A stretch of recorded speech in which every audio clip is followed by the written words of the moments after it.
Hey everybody, welcome to my channel. This is Elsid932. We are all up in it, y'all. We are all up in Minnesota. Love is Blind, episode 4. Please take this moment to like, share, subscribe, leave a comment below because there's lots to talk about every single episode and I want to hear from you. So while I grab my notes, we start with Ben and Sarah. We're not seeing much of Ben and Sarah. And I'm concerned because we're supposed to believe they're in love, but we don't see. He says he fallen in love with her. She says, thank you. We should talk about things. Sarah, you don't love this man. Oh, at this point, I'm feeling for Ben, but I agree with her. So she decides to talk politics. He said he doesn't think much about it, and he did not vote in the last election. She believes it's important. Says he stays out of it. She vocalizes, and this is what I love about Sarah. She says, I don't like your answers. I don't like your answers, but I'm glad you're honest. She said she needs someone on the same page with her about basic human rights and equality. He said he doesn't do things through actions, meaning he doesn't do the grandiose like she's an activist, but he does it in the day-to-day life. Okay, I could see that. I could see both points of view, but she says she cannot teach someone fundamental values. The song they play for them is What If It's Not Enough? I know it ain't enough. Sarah, run. So Madison and Mason, he is, here in this with her. She feels like it's elusive, and I'm like, elusive. Madison's using her words, but she's drawing him out, y'all. She is pulling the commitment from him, and he does say it next. He says he's committed to her. She says, whoa. Mason, you're being played. But that's just my humble opinion. Madison said, did you feel like what I was saying was an ultimatum? Did you feel like I was giving you an ultimatum? You are weaving a web, Madison, and I'm watching it. It is fun to watch, but it is not fun to see someone who may have deep feelings fall for the game. He does not see the web she is weaving, and it's checkmate. So she does tell him, hey, I liked hearing you say you're committed. But she hasn't said anything about her feelings for him. She draws him out talking intimacy again, y'all. She's talking about that again. He's the only person that she's talked intimacy about. Oh gosh, she keeps going back to because she knows that keeps Mason's head in a fog. And I'm sorry, Mason, that's what it looks like. He said, we don't have to talk about that again. So he's finally kind of waking up again, like, we don't have to talk about that. So she says her sad face works like a charm every time. And he said he'll give her whatever you want. Do you really want him, Madison? I think you want that you can control him. That's just my thoughts. What do you think? Madison seems like she's pulling his strings to see if she can move him, and he is moving exactly how she wants. The song they play for them is I Cannot Tell Anymore the Red Flags, because clearly Mason can't tell it. So we learn, though, when she walks into the women's lounge, that Mason is her number 2. All that drawing out, Mason is number 2. Hey, how about that second place trophy, Mason? All of that you doing. We transition to Mason and Meg. He thinks that, both women are for him, just in different ways. Meg feels like he is holding his cards to his chest. Meg, you are so right.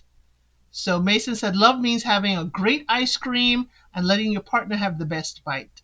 Meg is like, yeah, I like that explanation. Her thing is it's helping someone other than yourself grow and evolve. She trusts their connection. She really hopes that he will tell her that, if he ever wants to break up with her, tell her rather than just not showing up. And he's never said that. He's never given that. But hey, he has not broken up with anyone, so we don't know if he knows how to, and he may just disappear. Or does Meg have some abandonment issues? See, we hadn't seen too much of red flags from Meg. I've seen a little bit, but this right here, unsolicited, saying, hey, I hope you show up and tell me. and not just disappear. Interesting. We see Madison and Alex. He got her favorite snacks, and they talk about the dream house. She doesn't mind moving or staying. They talk about that. He says he accepts her for who she is and will be there for her. She says she really liked that, but she was not into her first date. And I was like, ouch. She's talking about Mason, but Alex don't know that. Ouch, Mason, I'm feeling for you, brother. She said it felt a lot like a friendship. She does want Alex, and it feels genuine. And she is pacing around the couch, y'all. She's just walking around that couch. She said he has been her number one. He asked if she would be his girlfriend. She said yes. She's so giddy. And they're both pacing around the couch. I'm like, are y'all comfortable? Are y'all anxieties getting the best of you? But Netflix, I love that you showed us side by side, both of them pacing around the couch. She shares, who else she's dating. He does the same. They share names, y'all. So we never saw his other dates, but I think he said Sarah, Meg, and some other things. She's like, Meg? Meg's on your list? Careful, Madison. And I wonder if sharing this makes Madison act a certain way. The song they play for them is I Want You to Stay. Madison goes back and tells the lady she has a boyfriend. Meg is happy for her and wonders, how will she know if she isn't a backup? Like, okay, here's what it is. Madison is with Mason. Not really. She's with Alex now as boyfriend, girlfriend. So if she breaks up with Mason, how does Meg know that Mason truly chose her first and he didn't just pick her as a consolation prize because Madison no longer wants him? Meg is in a tough spot. So we're in a men's lounge, and Alex tells Devin that he knows who Madison has to break up with, that it's Mason. And Mason comes over and gives Alex congratulations for getting his girl to commit. And Devin is like, this is like a movie, y'all, because now Devin knows the insider story, and he's like, whoa, here come Mason congratulating you for taking his girl. He don't know that you taking his girl. Y'all, it was funny to watch. We see Brittany and Devin. Brittany said it's getting tough right now. It's getting tough. This whole thing is coming really getting tough. And, he says he would have told her if there was no chance for them, but there is a chance for them. And she wants someone who can come to her with anything. So that's when Devin opens up, y'all. And Devin gave a very heartwarming story that I loved hearing. So he had an injury with basketball. His back and his legs hurt. Then he had a very complicated relationship with painkillers. And he trusted in God and he went to a specialist. That doctor told him what was needed to be done. He needed to have surgeries on his hips. And when he did, it eased his pain. Okay? He said he trusted in God with his healing. Brittany says, never feel ashamed because your journey got you here. He said he knew he could tell her and that she would not judge him. She said she feels programmed to feel ashamed of her preferences, her intimacy preferences.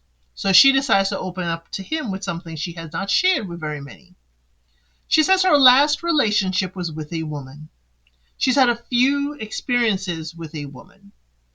He said he needs clarity that if she's with him, that she will be with him. And he appreciates her transparency. It's a lot for him to process. He says he has not been with someone who has been in a same-sex relationship. It doesn't change how he feels for her, but I'm like, maybe you never knew before, Devin, because it's not something your person may come out and tell you. Maybe you just didn't know before. Because, I'd like to see the statistics on women who've had, an experience. And I'm not talking about just an experience like you're in college. I mean a long-standing relationship. Because what Brittany goes on to say is the previous partner, the lady, wanted to marry her, wanted to have a family and all of that with her. But Brittany only saw herself and her future as marrying a man. So hence she is here. She is with Devin. She's telling him, but I think it's a lot for Devin to process and take in, y'all. I was not hopeful when Devin heard it and how he took that information. Let me know your thoughts. This is kind of tricky because if the shoe was on the other foot, because we know Devin got over 100 pairs of shoes. So let's talk. If the shoe was on the other foot, if Devin came in and said his last long-standing relationship was with a man, how would that be received? Let's think about it. Let me know in the comments. The song that they give is Are You Forgetting the Feelings That You Are Committed to Me? Devin then has a date with Virginia. She shares her feelings for him and her stress for him dating another. And, he feels like they're both holding back. And he does tell her his story. But he says, hey, the next step from here is an engagement.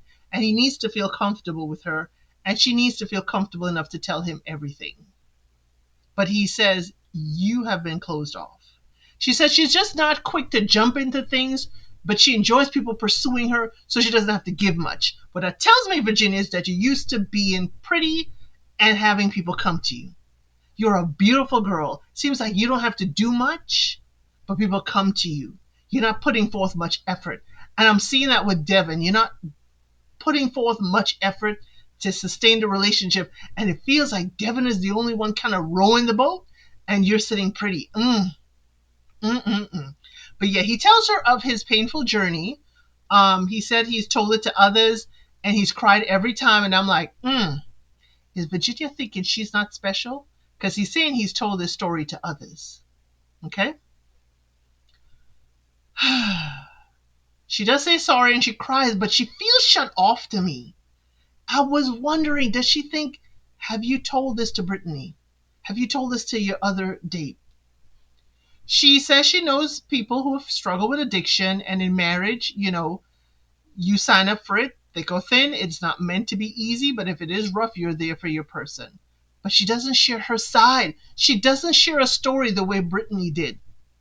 She seems still closed off. But then, y'all, remember this is an edited show. This may be what they want us to see. But it's a little too shut off all the time. So Virginia's glad she came here, glad she met him. And I'm like, is that it? What? Are we breaking up? I mean, what? The song they play is Looking at You, Things Could Change. Taylor and Daniel, she says she's so like her mom. And sometimes she's not happy with that. But her dad is sick and she's away, and that's where her mind wanders sometimes. And he's open to talk to her.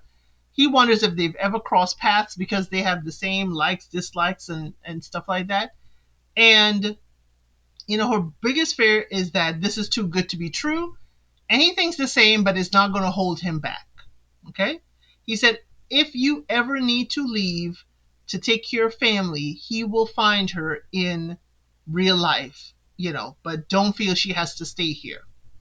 The song they play is You Wanted Love to Be a Part of Your Life. David and Molly, they have a good banter, and he said he doesn't want a woman with a look at me ring. He asked about what does she want in a ring, but then doesn't want a woman with a look at me ring. He is leading her. He's leading her. He says his dad is holding on to his mom's ring, and I'm like, David, is it sentimental or are you broke? It doesn't matter because the show is paying for these rings and stuff. Then Molly's like, your sister may want your mom's ring. I'm just telling you. Then he says he wants his wife to have her own ring. David seems to be giving you what you wish to hear, but he's leading you in a direction. So he's like, oh, I have my, what do you want? Oh, I have my mom's ring. Oh, she's like, oh, well, your sister may want that ring. Well, by the way, I'd want my wife to have her own ring. That's what Molly just said. He's leading her. And in leading her, he's gaining knowledge of her thought process. So he says he has 2 people left, no pressure. Maybe he should be worried. And she's like, she's not putting pressure on him. Not at all. And I'm like, she's trying not to put pressure. Like his family puts pressure and makes decisions for him. But it's his life to do what he wants. Take it or leave it. The song they play for them is Take Me the Way I Am. Lauren and Sarah talk about David and that he's not manipulative, but maybe Molly is Delulu. I was like, ladies, y'all really think the man ain't manipulative and he dating two people? What part of this made you think that Molly is Delulu? She can only be Delulu off of what David says. Ladies, y'all are disappointing me. We transition to Lauren and David's date. She thinks his other girlfriend, Molly, she doesn't say she thinks Molly's Delulu, but she lets him know Molly came back to Ladies Lounge and say she was your number one and you told her so. And she's like, what did you say? Did you say it or is she Delulu? I was like, go in, Lauren. Yes, I like this side of Lauren. He said he did not want to get caught in girl drama.